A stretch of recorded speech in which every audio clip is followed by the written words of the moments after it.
ఇవాళ 3-4 కీలకమైన అంశాలు ఉన్నాయి. వాటిలో ఒకటి, చంద్రబాబు నాయుడు తెలుగుదేశం పార్టీ అధ్యక్షుడు నిన్న ఢిల్లీ వెళ్ళడం, రాత్రి లేట్ నైట్ బాగా పొద్దుపోయాక అమిత్ షాతో చర్చలు. ఆయన తెల్లవారి ఉదయం హైదరాబాద్ తిరిగి వచ్చారు. అయితే చర్చల్లో అక్కడ ఏం జరిగిందో తెలియదు, కానీ పొత్తుకు సంబంధించి ఒక పాజిటివ్ కంక్లూజన్కి వచ్చారని విశ్వసనీయ వర్గాల ద్వారా తెలుస్తున్న సమాచారం.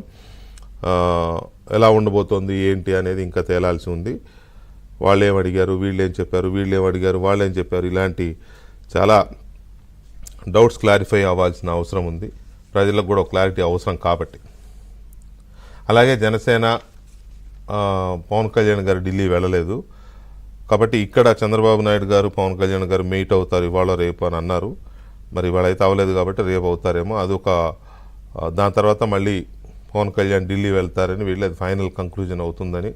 మొత్తం మీద అయితే పొత్తు ఖరారై సీట్ల విషయంలో మాత్రం కొద్దిగా ఇంకా బీజేపీతో, జనసేన టీడీపీ మధ్య సీట్లు ఖరారైనా బీజేపీతో కొంచెం ఇంకా ఇది ఉంది కాబట్టి అది క్లోజ్ అవుతుంది అప్పుడు అని చెప్తున్నారు. ఇన్ ప్రిన్సిపల్గా టీడీపీని ఎన్డీఏలోకి రావాల్సిందిగా అమిత్ షా ఆహ్వానించారనేది ఇవాళ మనకు అందిన సమాచారం. చంద్రబాబు కూడా ఇన్ ప్రిన్సిపల్ యాక్సెప్ట్ చేశారని చెప్తున్నారు. అధికారికంగా మాత్రం పార్టీ కానీ లేకపోతే చంద్రబాబు నాయుడు గారి వైపు నుంచి కానీ ఎలాంటి అధికారిక ప్రకటన ఇంకా రాలేదు. బట్ సోర్సెస్ చెప్తున్నది ఏంటి అంటే ఎన్డీఏలోకి రమ్మని వారు ఆహ్వానించారు, కాదనిలేం కదా మనం యాక్సెప్ట్ చేసాం అనేది తరహాలో ఉంది అనేది చెప్తా ఉన్నారు.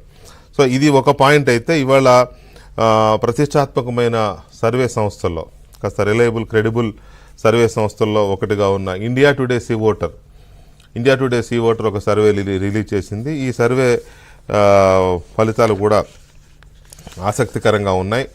ఇది దేశం మొత్తం మూడ్ ఆఫ్ ది నేషన్ పేరుతో ఒక ఒపీనియన్ పోల్ని చేసింది. అందులో తెలుగు రాష్ట్రాలకు సంబంధించి ఉన్నాయి. తెలంగాణలో పార్లమెంట్ సీట్లు, ఏపీలో పార్లమెంట్ సీట్లు, ఎన్ని సీట్లు వస్తున్నాయి, ఎవరికి ఎన్ని సీట్లు, ఓటింగ్ శాతం ఎంత ఉంటుంది, ఈ అంశం మీద India Today C Voter survey opinion poll ఒకటి వచ్చింది. దాని మీద కూడా ఆసక్తికరమైన చర్చ జరుగుతోంది. అలాగే పార్టీల అంచనాలు, పార్టీల ఇవి కూడా ఉన్నాయి. దాంతోపాటు జిల్లాల వారీగా కూడా మరొక సంస్థ ఇచ్చిన survey India Today C Voter సర్వేకి చాలా దగ్గరగా ఉంది. అది పోల్ పర్సంటేజ్లో కానీ లేకపోతే జిల్లాల వారీగా పార్లమెంట్ స్థానాలు లేదా అసెంబ్లీ స్థానాలకు సంబంధించి ఆ సంస్థ ఇచ్చిన నంబర్ ఫిగర్స్ కూడా చాలా దగ్గరగా ఉన్నాయి. ఈ అంశాలు కూడా మనం చూద్దాం. ముందుగా వైసీపీ ఎంపీ రఘురామకృష్ణరాజు గారితో మాట్లాడదాం. రఘురామరాజు గారు నమస్కారం సార్.